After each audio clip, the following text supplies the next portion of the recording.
organisé entre 1981 et 1986.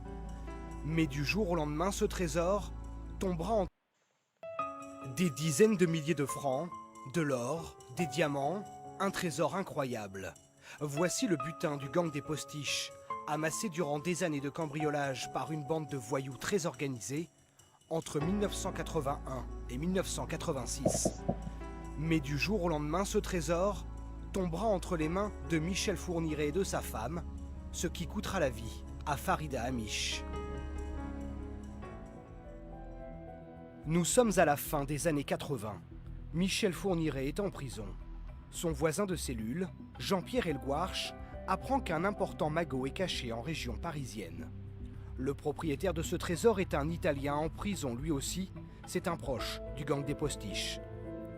Elgouarche demande alors à Fourniret un service pour le compte de cet Italien.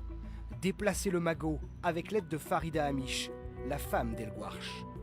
Une fois sortie de prison, en mars 1988, Farida Hamiche, Michel Fourniret et sa femme vont se rendre dans ce cimetière de la région parisienne. Le trésor est là, enterré derrière une tombe. Fourniret prend sa part et laisse Farida Hamiche s'en aller avec le reste.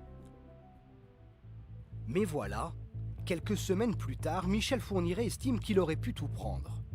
Liquider Farida Hamiche est alors la seule option pour s'emparer de la totalité du magot. Le couple débarque chez l'épouse d'Elgouarche et prétexte une sortie. Alors en voiture, ils s'arrêtent en forêt pas loin de Rambouillet.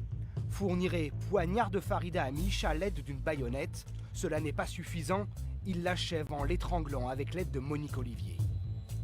Le couple Fourniret se débarrasse du corps selon leur témoignage, mais la dépouille de Farida Hamiche ne sera jamais retrouvée.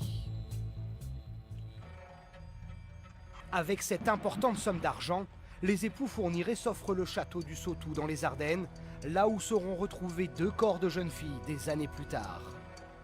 30 ans après, des aveux il y en a eu, mais des zones d'ombre planent encore sur l'incroyable affaire du trésor du gang des postiches et le meurtre de Farida Hamiche.